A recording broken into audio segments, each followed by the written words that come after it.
Hello, and welcome to Rough Edges Podcast with Sarah I. Fox. In this podcast, I will guide you through my faith and mental health journey to dispel the stigma surrounding mental illness and to create an empowering resource for those who wish to discover more about these topics. I pray that this podcast will not only bless you, but that it will bring growth and healing to our communities. Hey there, Sarah here. Before you dive into today's episode, I just wanted to say thank you so much for your support and for hitting that play button. If you want to expand on that support, here are 3 ways that you can do so. 1. Leave a review.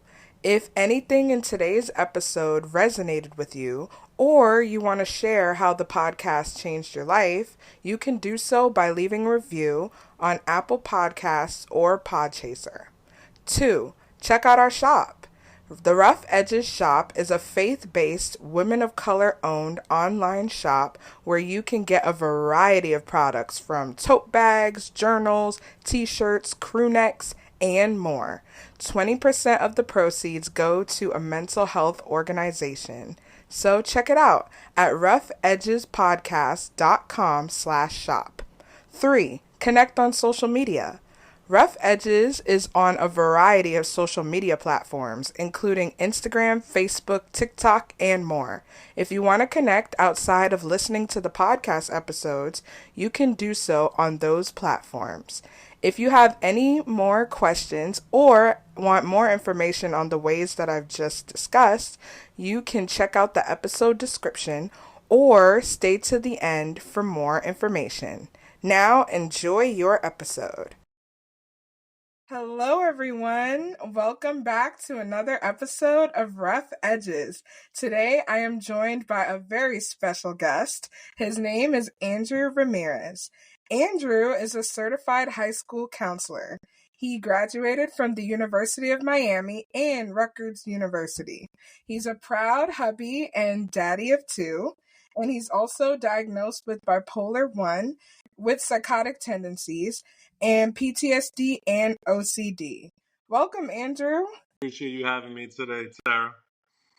Yes, and I'm so happy for you to be here. And before we dive into the topics for today, I just want to get to know you a little bit better. So, what are 3 things that you are most passionate about and why? Ooh, already, right off the bat, my family, my wife, my 2 kids. Then I would say I recently joined the boxing gym, so I'm really all about that right now. So that's, a good hour, just for me. I try to go once or twice a week. So that's number 2. And then the third thing is, my school, my students at my school that I work at. Like you said before, I'm a certified high school counselor. So Yes, I love that. And I especially resonate with family. And I'm also interested in the boxing element too, because that's something that I've wanted to do for a while, but just never got around to. yeah, I started it beginning of summer for me. So beginning, let's say 1st or 2nd week of June.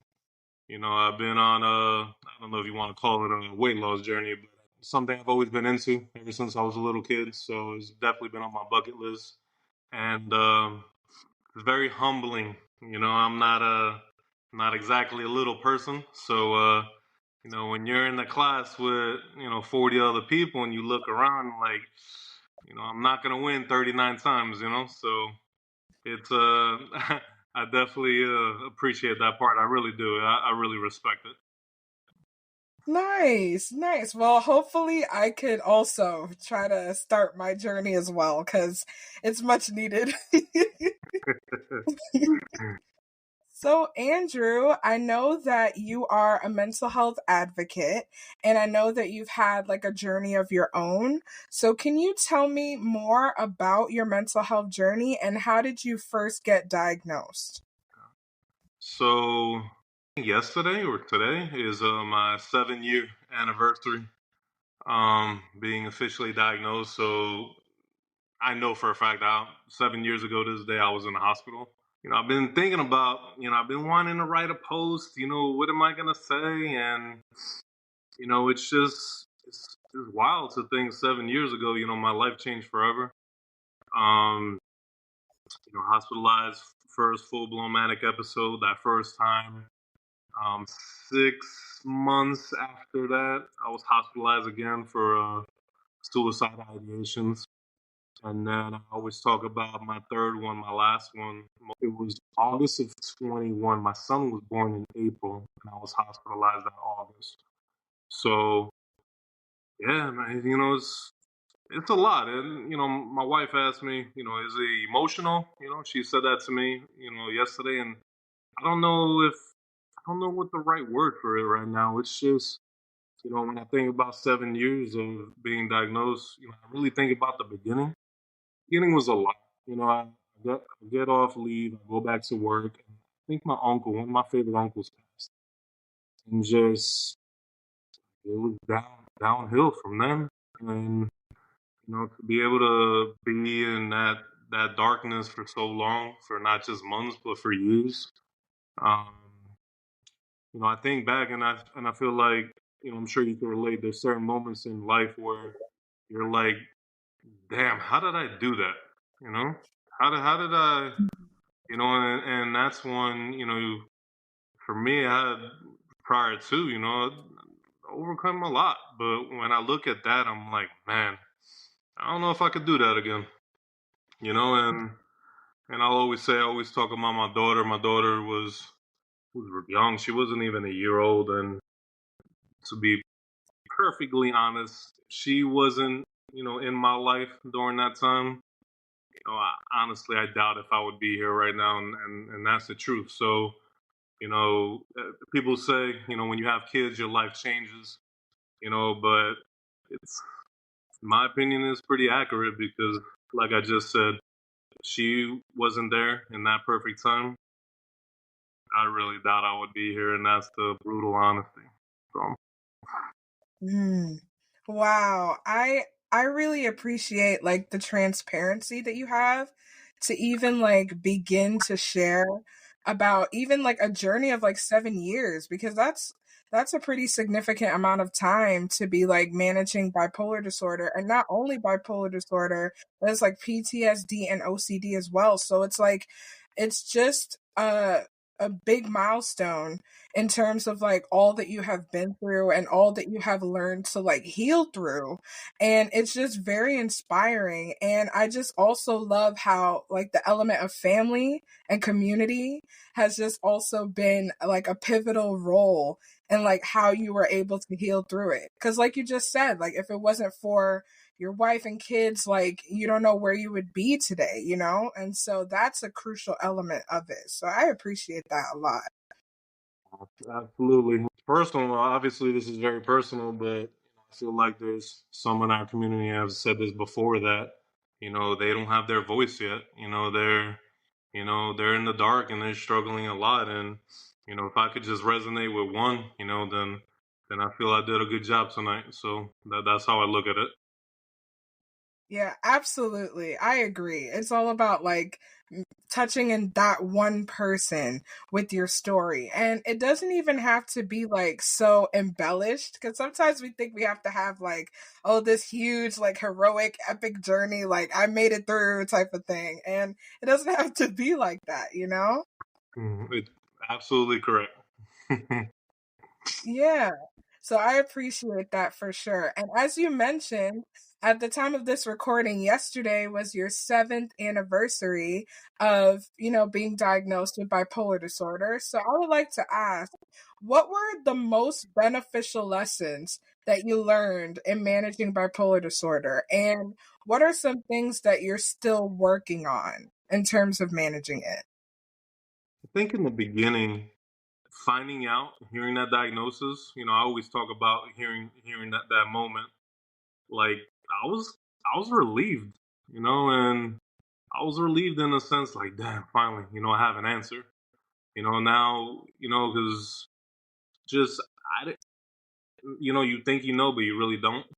And yeah, that was eye opening in the beginning, and and thinking, for me, I'm very, very competitive, athlete long time ago. And then just, overcoming. And so I don't like to lose in anything. And I approached it that way in the beginning and think you have an idea what it's going to be like. And you have no idea. And I think that's the scary part in the beginning because you don't know. You don't know. You don't know what's gonna happen tomorrow, and it's just a different element of I don't know if nervousness is the right word or so like I mentioned before, so you got through it. And don't get me wrong, I have low days still, but in the back of my mind, I'm always thinking, if I could do those few years, I'll get through a week, I'll get through a month. I get terrified in the morning sometimes waking up and being like, damn, I don't like that feeling because I remember what that felt like for so long, having it every day.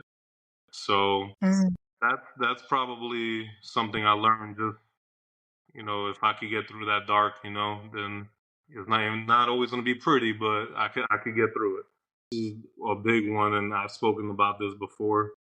My last hospitalization, very humbling. I was super angry, and probably the biggest lesson I got out of that was to respect the power.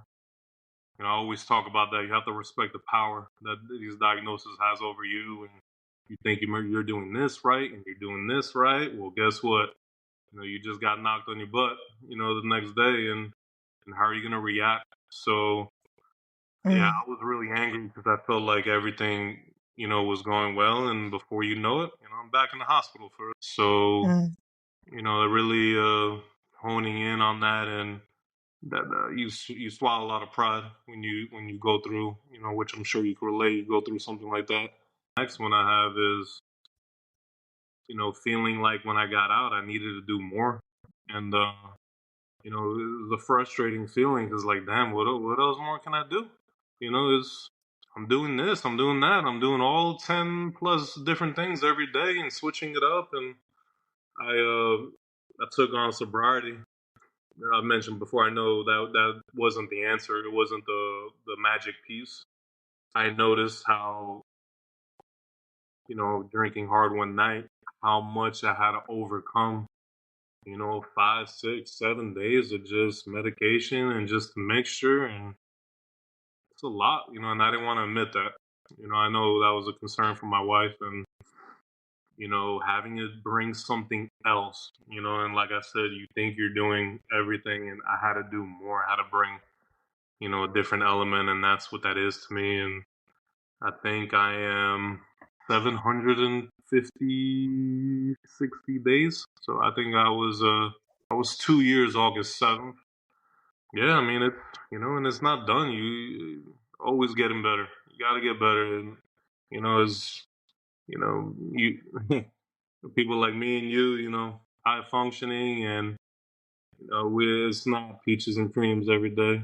So that's something, that's a sidebar. That's something I struggle with in general. You look one way, oh, everything you're well put together. Oh, it's not like that every day anyway. So mm. I have to be better at, I shut down hard, and automatically think of, when I come home and then just, at work, I have to be something, even, and a lot of people, diagnosed or not, can relate to that a lot. But like, the truth, I can't take it out on my family. I can't take it out on my wife. I can't, and that's something that it's easier said than done. And I think I just posted about sometimes I won't speak, and I won't speak for a week. I may not speak for 10 days. Like, I'm not saying silent, but I'm trying to find maybe more during those periods, you know, where you want to be closed off. You just want to be within yourself. It's so much easier said than done. That's a lifelong battle for me.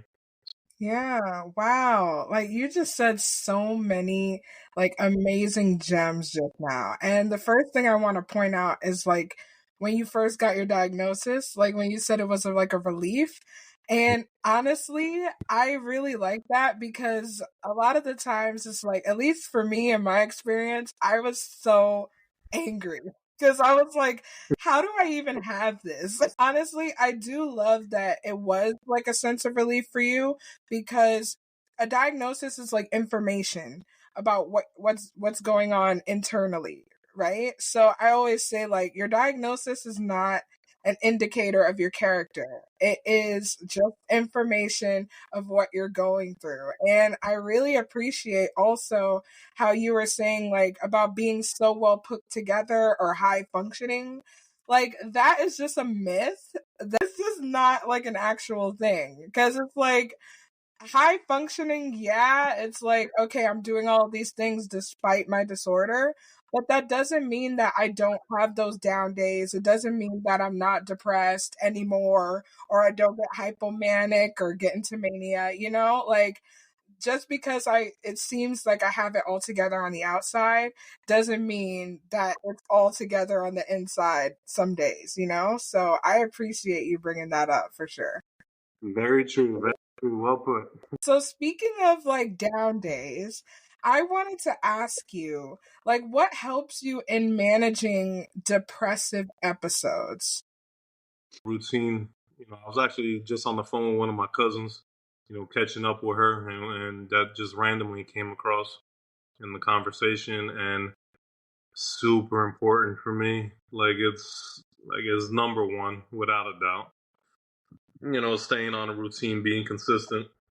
If you start tapering off that and like it doesn't work for me. It's not good for me at all. So that's super important. And before I forget, I think something I've been practicing recently is so hard. I call it sitting in the mood, and just Mm. not if let's say it's on a low, not I don't know if the right word is overreacting, but just sitting in it and just being okay with it and just writing it out, and then for me that when I started doing that, let's say a year or so ago, it was um it was a tough concept because I remember, like I shared before, I remember how I felt, 6, 7 years ago. So just yeah, just I feel like people may get so scared that it's going to continue for months and months and months, and I'm not saying it won't. I'm not saying that at all. But for me, what works for me is just almost like accepting it. Accepting this is how you feel right now. This is what you need to be okay with. It's not going to be a forever thing, and just ride it out. And for me, I can't try to do extra. I can't, I gotta let it be, and if it means that I'm like that for 2 weeks, then that's what it is. But I can't make it worse. So yeah, Yeah. that's a tough concept, but it works for me right now. Yeah, I really appreciate that. And you're right. It's like when you have a routine, like it's something that kind of keeps you grounded. And I also appreciate like just sitting in the mood because so often it's like, at least I'll speak for myself. I just want to get over things. Like I don't want to feel them. I want to be like, okay, I'm sad, but let me move on and get back to work. Like that's how I usually try to manage things. It's not healthy. I'm learning, but I do appreciate like sitting in the mood because it helps you to not only express it, but it also helps you to be able to identify it and say, okay, look, like this is something I'm feeling right now. It hurts. It feels, it sucks, but at the same time, I'm going to get through this. So let me just allow myself to express this in a healthy way. So I appreciate that. Absolutely, yeah. Yeah. And so you mentioned, like, well, we know that you're a proud dad of two. And I know that as a parent, like, you also are managing bipolar disorder as well.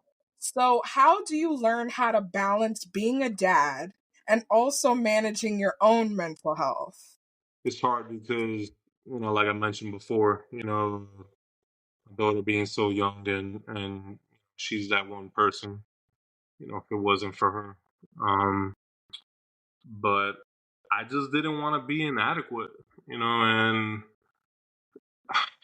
was diagnosed 6 months after our wedding, and we started trying. a year. So let's say 6 months after my diagnosis. And it was hard for me to be okay with that. I knew I wasn't, where I wanted to be, but I also felt that there is no perfect timing.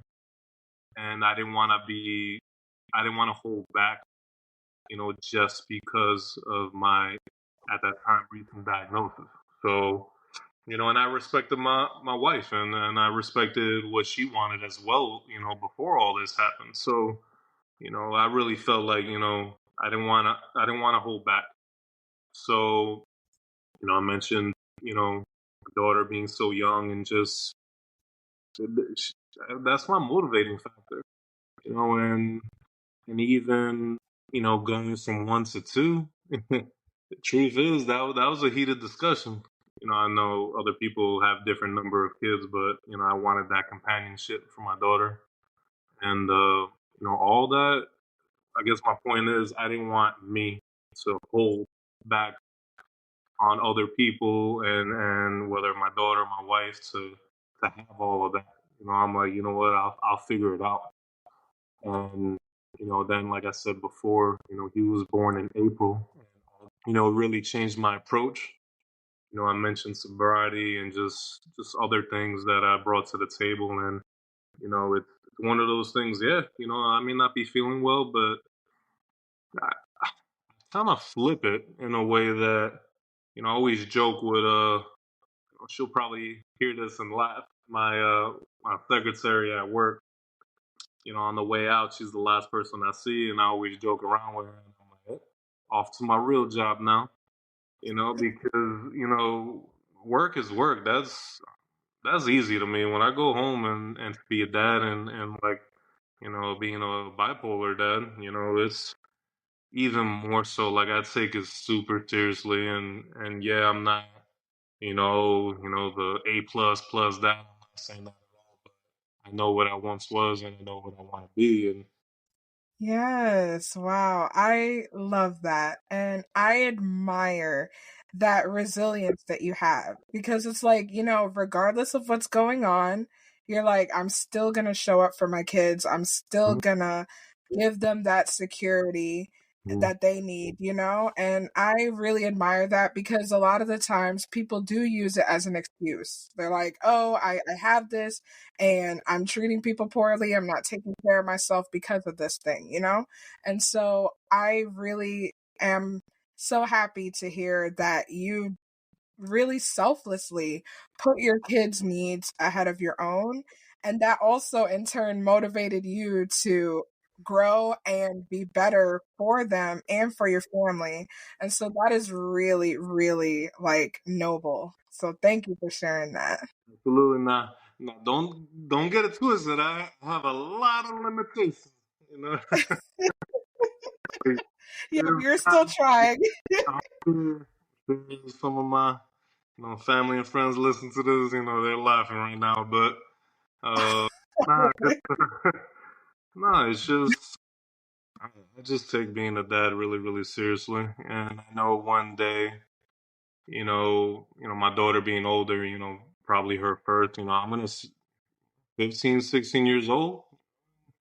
That conversation is going to be had, and I want to tell her the truth, and what the beginning was like when you were first born, and as you got older, and like I don't want to make stuff up, and lie, like I want to be able to tell them the truth. So I don't want to tell them an ugly truth. I want to be, positive, and if I could do this, then you guys could do anything, sort of thing. So, Aw, I uh, love that. That was really good. So I know, like, in speaking about 7 years, again, that is a huge milestone. So honestly, you should be proud of yourself for that. But I wanted to ask about, like, reflecting on it. Like, if you could go back in time to a newly diagnosed Andrew, like freshly diagnosed, what would you say to encourage him?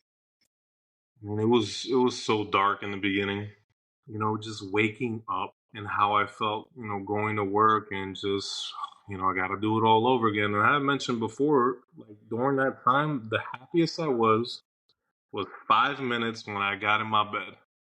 But then you realize when you close your eyes, you're gonna wake up and you're gonna have to pretend all over again. Mm. So, you know, what I would tell myself is keep at it, and it was, you think it'll never end, and that's the scariest part. I remember even the weekend terrible, like it just like I really, you read some of these posts and people struggling, and it just hurts because I get it, and it hurts a lot, because I really understand what that's like, and for such a long time. So, I guess that's a hard question for me to answer because I never want to go through it again, and but just there's sounds cliche, but light at the end of the tunnel sort of thing, and if I would have paid attention more, to certain trends, like first thing I think of, like man, I should have ditched my first doctor so much sooner. I just wasn't getting what I needed, and like I said, I'm a routine guy, so you think that's okay. You think that's just don't change because you don't know, it might be worse. But like that's one thing, you know, be more conscientious of everything that's going around and then triggers. Just nah, you just got to keep on at it, keep fighting, and a little bit more. I feel like I could have been a little bit more proactive, in trying to get better, and I was just survival mode for so long. So yeah, that's what I would say. Mm. A little bit more proactive in trying to get out of it. Yeah, I agree. And I really like what you said about like the doctor because like people think that they once you get a therapist or a psychiatrist or whoever, you have to stick with that person. And that is a lie too. Like you don't have to stay with somebody, especially if they're not working for you or in your treatment plan, you know? If you're telling them about side effects and they're not listening and they're just upping the dosage, that's a huge red flag right there. So, Mhm. yeah, I agree with you. Like you could change up your support team to what suits you better. Yeah. Absolutely, and I know that would have changed a lot if I would have done that sooner. But like it's you don't know. It's I could say that now, but who knows? Maybe I would have chosen another one that wasn't doing it for me. But yeah, definitely being more proactive, on trying to get to a better place. That's definitely Yeah. what I would say. And doing this again. Yeah, for sure. That's very like I really love like that retrospective, you know?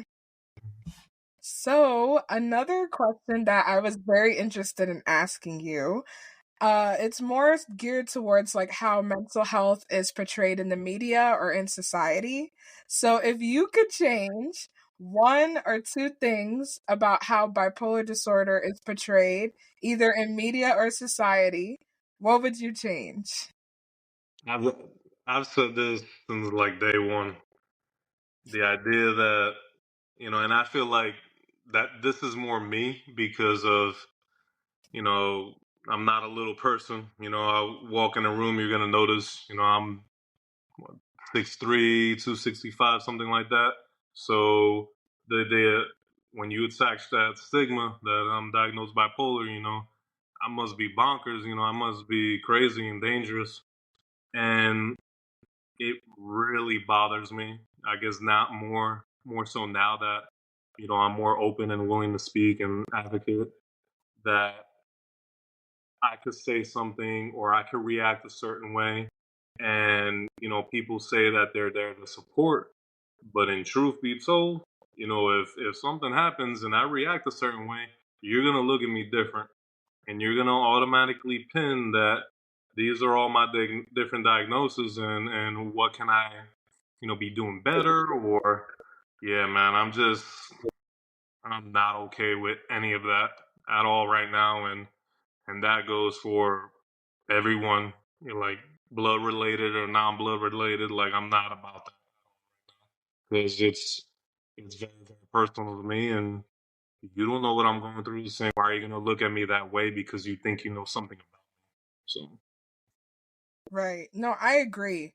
Especially like with the way that it's so stigmatized in society because it's like, yeah, we're talking more about mental health stuff, but it's more of like a depression and anxiety type of thing. We don't really talk about the like, severe mental illnesses like bipolar disorder, schizophrenia, PTSD. Like we don't really like talk about those.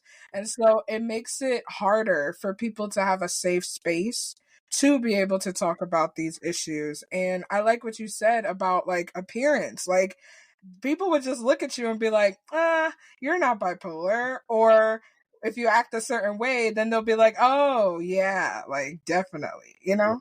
it makes sense. It makes sense now. So yeah, like I said, Yeah. that's one that's I guess more triggering for me. I think someone had posted, or at least I shared on my story, just, speaking about suicide, yeah, if something happens, it's a tragedy, but, if you talk about it and you're still here, attention seeking or, like, stop it. That's Right. another one that really, bothers me, whether me, or, end their life, everybody's crying. But, the flip side is if I'm speaking on how I feel now, are you really gonna take me serious? Are you gonna try to help, or are you gonna avoid the conversation because it makes you feel uncomfortable? So Mm, there's yeah, I could go on forever about that. Just and I never thought I would be that way. Just advocating that hard like that because yeah, it's just yeah, like I said before, I'm willing to talk about it, but there's others that are being stigmatized and beaten up, and they're feeling 10 times worse about themselves when it shouldn't be the case, in my opinion. mm. Yeah. No, I agree. And your voice is definitely needed for sure. And Andrew, I just want to ask you one last question before we close. What advice or words of encouragement do you have for someone who is learning how to manage bipolar disorder?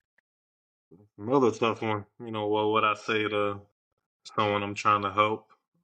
It's tough because what may work for me may not work for someone else, and it's a lot of trial and error. It's does this does this work for me? But then this doesn't, so I got to take this away. So it's a constant.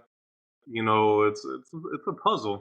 Trying to figure out, and you're thinking about what works for me in the morning. During work when I get home, like is it Monday? Is it Wednesday? Is it? I mean, it's endless. And you just got to be diligent. And it's tough because I'll always say that the beginning is the hardest. Because you don't know anything. And even me now, I'm only 7 years if you really think about it. There's people 15, 20, 25, more. Um, you just got to work at it. You can't be okay with just being okay. It's, I want to be, I want to be completely, fully functioning, every day. And I kind of, I thrive on, in certain moments where, I do share with someone and their eyes get big and they're completely shocked, and that's because, I'm a person, you never judge a book by its cover, and you don't know unless you have that conversation, and it was a pretty wild moment for me. I was open and honest with my whole school, before I was hospitalized. The last time I decided to tell my whole school before I went into the hospital. And Mm, I always look back and I think it was a blessing in disguise that I said that because after a week later, I didn't have to explain myself. But I'll mm, never forget, I got over 40 emails from different people and their struggles, and like people like me, you would never know, and people that were diagnosed just like me, in my work life. So, you don't know, you really don't know.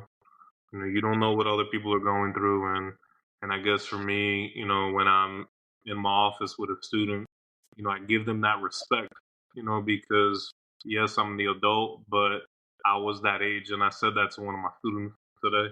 I was 15 years old. I was 16. I was 17 a long time ago. But, you know, I'm going to show you that respect, and I'm not going to beat you up more when you may be getting that at home. So I guess Mm. my personal experiences is what makes me a pretty damn good, school counselor. So yeah, it's just Yes. got to be diligent, got to keep at it. Yes, that was so amazing. Andrew, thank you so much for joining me today. And where can people find you? Yeah, Instagram, bipolar underscore real talk. Again, you can find me at bipolar underscore real talk. So shoot me a follow, message me, and we'll go from there. Yes, absolutely. And I'll put the link to your page in the show notes so people can find it. But thanks so much again. And everyone stay tuned for more. Thank you for listening to another episode of Rough Edges Podcast with Sarah I. Fox. If you want more exciting updates on the podcast, follow on Instagram at rough.edges.podcast. You can also visit the official podcast website at www.roughedgespodcast.com. Thanks again for listening and have a wonderful day.